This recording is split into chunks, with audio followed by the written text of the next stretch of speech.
আজকের গল্প আতঙ্কের অবসান। কলমে মিতালি চক্রবর্তী। নিজের অফিস ডেস্কে বসে মনোযোগ দিয়ে কাজ করা শত প্রচেষ্টা করেও অমৃতা কোনোভাবেই মনোযোগী হতে পারছে না। ইদানিং তার জীবনে যা ঘটছে সেটার প্রভাব তার কোমল মনে আঘাত করেছে, সে তো বলাই বাহুল্য। তাই এত দুশ্চিন্তার অন্ধকারে ঘনীভূত হয়ে আছে তার মন। কাউকে বলা, কারোর থেকে পরামর্শ নেওয়া, কারোর সাথে ব্যাপারটা নিয়ে আলোচনা করার কথা ভাবলেই সে গুটিয়ে যাচ্ছে নিজে থেকে। অমৃতা খুব হাসি খুশি প্রাণবন্ত একটি মেয়ে, কিন্তু পরপর ঘটে যাওয়া ঘটনাগুলোর জালে আটকা পড়ে যাচ্ছে সে অনিচ্ছা সত্ত্বেও।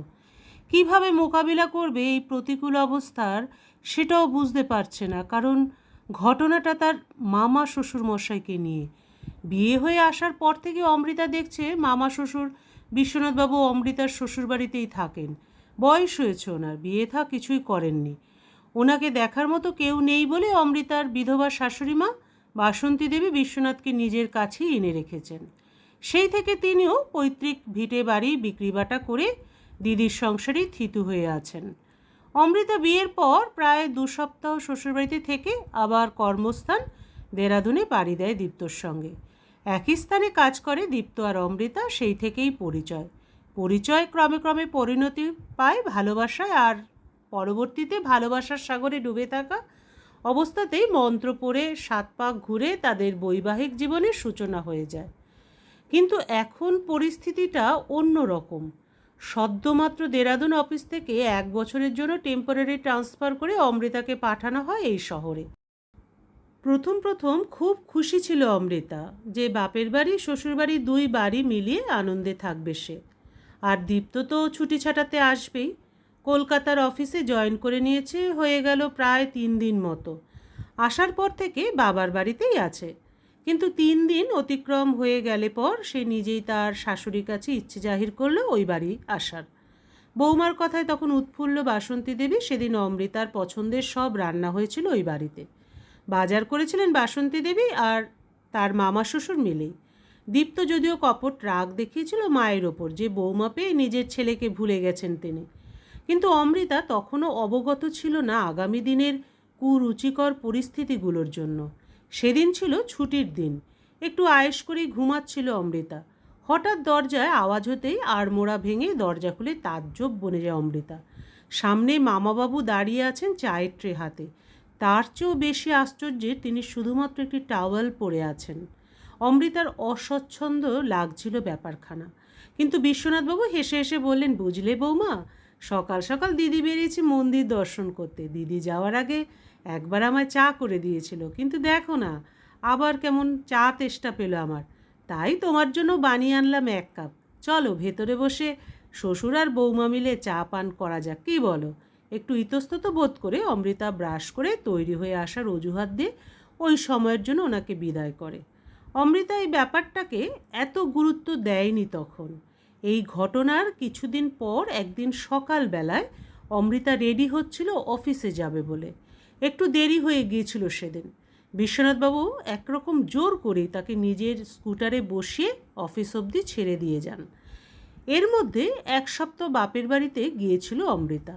এক সন্ধেবেলা বাড়ি ফিরে দেখে তার বাবা মায়ের সঙ্গে বসে খোশ গল্পে মেতেছেন বিশ্বনাথবাবু। অমৃতাকে ঘরে ঢুকতে দেখে বলেন, তোমায় দেখতে এলাম বৌমা। অমৃতা একটু অপ্রস্তুত হয়ে পরে সেদিন রাতে যখন বাসন্তী দেবী জানালেন বিশ্বনাথবাবুর অমৃতার বাড়ি যাওয়ার ব্যাপারে তিনি অসম্পূর্ণ অনভিজ্ঞ। অমৃতার মনে খটকা লাগা শুরু তখন থেকেই। এর মধ্যে দীপ্ত হাজির 3-4 দিনের ছুটি নিয়ে। অমৃতা সুযোগ বুঝে দীপ্তকে মামাবাবুর কথাটা বলল, সে বিশ্বাস করতে চায়নি। তার মতে অমৃতা শুধু শুধু তার মামাবাবুকে দোষী সাব্যস্ত করতে চাইছে। দীপ্ত মনে মনে অমৃতার এরূপ চিন্তাধারায় মনক্ষুণ্ণ হয়। অমৃতার কোনো কথাকে সে গুরুত্ব দেয়নি। মনে মনে অমৃতাও ভাবতে শুরু করে, সেই হয়তো ভুল ভাবছে, সমস্তটাই হয়তো ওর কল্পনা। হয়তো বিশ্বনাথবাবুর মনে অমৃতাকে নিয়ে কোনো কুৎসিত ইচ্ছে নেই। দীপ্ত চলে গেছে, 2 দিন মতো হয়ে গেছে প্রায়। অমৃতা নিজের মনকে বুঝিয়েছে অনেক যে হয়তো বা সে নিজেই ব্যাপারটা নিয়ে অতিরিক্ত ভাবছে।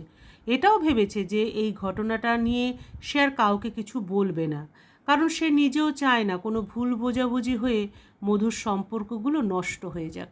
এরই মধ্যে একদিন অমৃতার শাশুড়িমা তাকে মামাবাবুর রুমে পাঠালেন রাতের খাবারের জন্য ডাক দিতে। অন্য সময় অমৃতা মামাবাবুর রুমের বাইরে থেকে ওনাকে ডাক দিয়ে নেয়, কারণ ওনার ঘরের দরজা হাট করে খোলাই থাকে। কিন্তু আজ অমৃতা দেখলো ওনার ঘরের দরজা ভেজানো অবস্থায়। একবার ডাকার পর বিশ্বনাথবাবু আওয়াজ দেন দরজা খুলে ভেতরে আসার জন্য। অমৃতা আলতো করে ভেজানো দরজাটা খুলে দেখতে পায় পুরো ঘরে অন্ধকারের পসরা। শুধু মোবাইলের অল্প আলো বিচ্ছুরিত হচ্ছে ওনার কক্ষে। গা ছমছম করে ওঠে অমৃতার। বিশ্বনাথবাবুকে খাওয়ার কথা বলে তৎক্ষণাৎ সে চলে যেতে উদ্যত হলে তিনি অমৃতাকে ডেকে বলেন ভেতরে প্রবেশ করতে, এবং এটাও বলেন যে ভেতরে এসে যেন লাইটের সুইচটা জ্বালিয়ে দেয় সে। তিনি মোবাইলের এই অল্প আলোতে ঠাহর করতে পারছেন না। অগত্যা অনিচ্ছাকৃতভাবেই অমৃতাকে ভেতরে প্রবেশ করে লাইট জ্বালাতে হলো। অমৃতা তখন লাইটের সুইচে আঙুলটা রেখেছে, তখনই এক পুরুষালী হাতের ছোঁয়ায় বিচলিত হয়ে ওঠে সে। বিশ্বনাথবাবু অমৃতার সরু আঙুলটা ধরে আছেন। চমকে ওঠে অমৃতা। সুইচে চাপ পড়ে সুইচ অন হয়ে গেলে মামাবাবুর চেহারা দেখে শিহরিত হয়ে ওঠে সে। বিশ্বনাথবাবু তার হাতটা শক্ত করে ধরে নিঃশব্দে কুটিল এক হাসি ছড়িয়ে তার কানে কানে বলেন, ভাগ্নে তো নেই, আমি যাব আজ রাতে তোমাকে চরম আনন্দ দিতে। অমৃতা সহ্য করতে পারে না, আর কষিয়ে এক চড় লাগায় বিশ্বনাথের গালে। কিন্তু সহসা বিশ্বনাথবাবু অমৃতার মুখটা জাপটে ধরে বলেন, কোন সাহসে তুই শ্বশুরের গায়ে হাত তুললি? এই দেখ ভিডিওটা, বলে জোর করে অমৃতাকে একটি ভিডিও দেখান, যেখান থেকে দেখা যাচ্ছে স্নানের পরে নিজের ঘরে অমৃতা স্বল্প বসনে গুনগুন করে গান করতে করতে আলমারি থেকে পোশাক পরিচ্ছদ বের করছে তৈরি হওয়ার জন্য। ভিডিওটি দেখে আড়ষ্ট হয়ে পড়ে অমৃতা। নিজের চোখে বিশ্বাস করতে পারছে না সে। অমৃতার চোখে মুখে তখন আতঙ্কের ছাপ। বিশ্বনাথবাবু বলেই চলেছেন, আমি এই ভিডিওটা যদি আমার হোয়াটসঅ্যাপের সকলকে পাঠাই তাহলে তোর ইজ্জত সম্মানটা কি আর অবশিষ্ট থাকবে? অমৃতার মাথা ঘুরছে বনবন করে। নিজের চোখে যা দেখে এলো এইমাত্র সেটা বিশ্বাস করতে পারছে না। সে রাতে তার গলা দিয়ে ভাতের দানা নাবছিল না। ভয়ে উৎকণ্ঠায় অমৃতা বিচলিত হয়ে পড়ে। বিশ্বাস করতে পারছে না যে বিশ্বনাথবাবু এত নিচু মনের। চিৎকার করে কাঁদতে ইচ্ছা করছে তার। বিশ্বনাথবাবুর এত বড় আস্পর্ধা দেখে অবাক হয়ে গেছে অমৃতা। তিনি নির্লজ্জের মতো অমৃতার রুমে ঢুকে সেখানে গোপনে ক্যামেরা ফিট করে রেখেছিলেন। অমৃতা বুঝতে পারছে সে এক গভীর চক্রান্তের শিকার।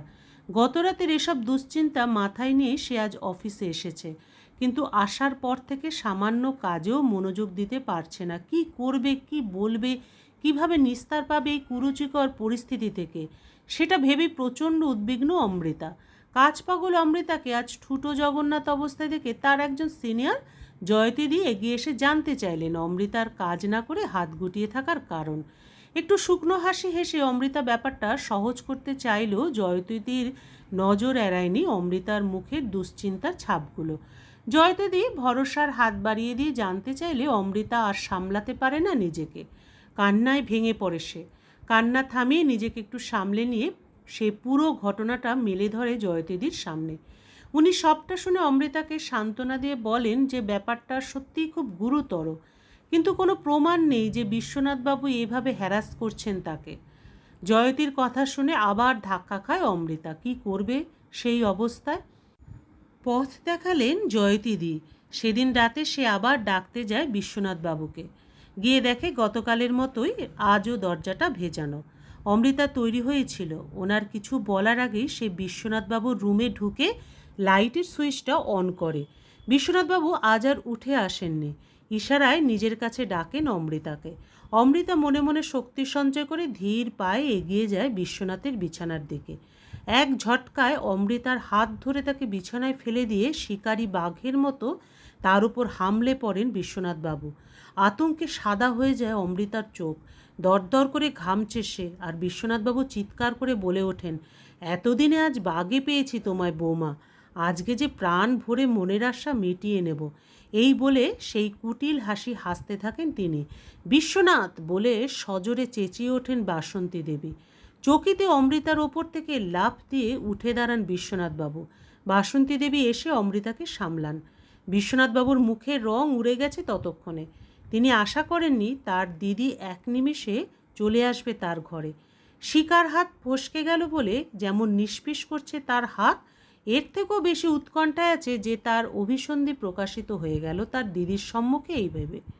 ঘরের মধ্যে বসে আছে দীপ্ত, অমৃতা, বাসন্তী দেবী, বিশ্বনাথবাবু আর ইন্সপেক্টর অশীষ সমাদ্দার। অমৃতা পুঙ্খানুপুঙ্খভাবে তার সাথে এতদিন ধরে ঘটে চলা ঘটনাগুলোর বর্ণনা দিচ্ছে। দীপ্ত মুখ নিচু করে আছে, মনে মনে নিজের ওপর রেগে আছে সে। অমৃতার কথাগুলোর গুরুত্ব না দেওয়ার ফলে জল আজ এত দূরে গড়িয়ে গেছে। অমৃতা বলছে, তারপর আমি আমার অফিস সিনিয়র জয়তীদির সাথে ব্যাপারটা আলোচনা করি। উনিই বুদ্ধি দিলেন যে যেন আমার শাশুড়ি মাকে এই ব্যাপারটা জানাই। উনি এটাও বলেছিলেন যে হয়তো প্রথমেই আমার শাশুড়ি মা মামাবাবুর ব্যাপারে বলা কথাগুলো শুনে বিশ্বাস করতে চাইবেন না, কিন্তু আমি যেন চেষ্টা করে দেখি ওনাকে সঙ্গে করে মামাবাবুর কাছাকাছি যাওয়ার, তাহলে যেন তিনি স্বচক্ষে দেখতে বা শুনতে পান বিশ্বনাথবাবুর কীর্তি। সেদিন সন্ধ্যায় অফিস থেকে ফেরার পর অনেক সাহস জুটিয়ে আমি কথাগুলি শাশুড়ি মায়ের কাছে বলি। প্রথমে তিনিও আমার কথা বিশ্বাস করতে চাইছিলেন না, তারপর আমি ওনাকে অনেক কষ্টে রাজি করাই আড়াল থেকে সব কীর্তিকলাপ চাক্ষুষ করার জন্য। তিনি আমায় কথা দিয়েছিলেন যে মামাবাবুর ভুল প্রমাণিত হলে তিনি ন্যায্য শাস্তি দেবেন মামাবাবুকে, আর আমি যদি ভুল প্রমাণিত হই তাহলে আমি যেন দীপ্তর জীবন থেকে দূরে চলে যাই। তারপর ভরসায় বুক বেঁধে আমি রাতের খাবার খাওয়ার জন্য মামাবাবুকে ডাকতে গেলে ওনার কুৎসিত মনোবাঞ্ছা সম্পর্কে অবহিত হন আমার শাশুড়ি মা। সেই রাতেই দীপ্তকে খবর দেওয়া হয় এখানে আসতে, আর আমার শাশুড়ি মা নিজেই ফোন করে আপনাদের এখানে ডাকেন। এক নিঃশ্বাসে কথাগুলো বলে একটা দীর্ঘ নিঃশ্বাস ফেলে অমৃতা। বাসন্তী দেবী এসে অমৃতার মাথায় হাত রেখে বলেন, মানুষের বিপদে মানুষকেই তো পাশে দাঁড়াতে হয়।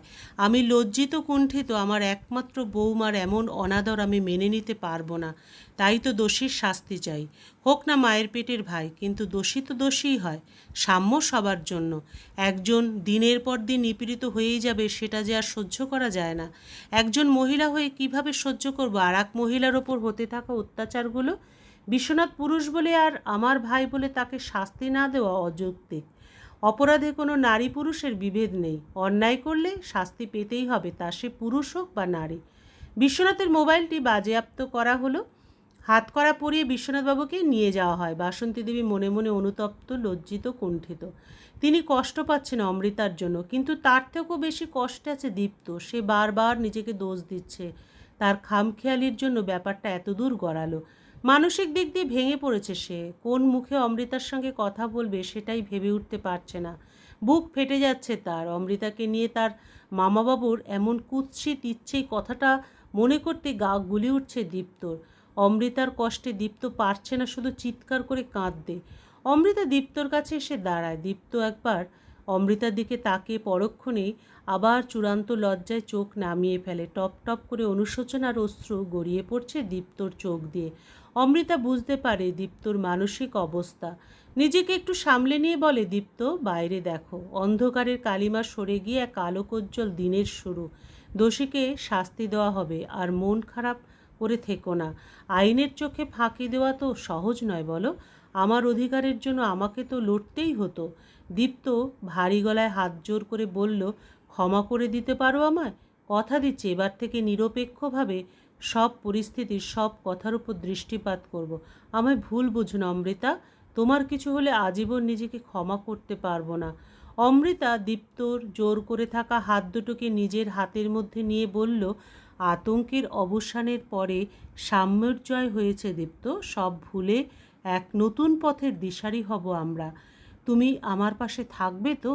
অমৃতার জন্য সম্মান, ভালোবাসা এবং পাশে থাকার প্রতিশ্রুতি জল করছে তখন দীপ্তর চোখে।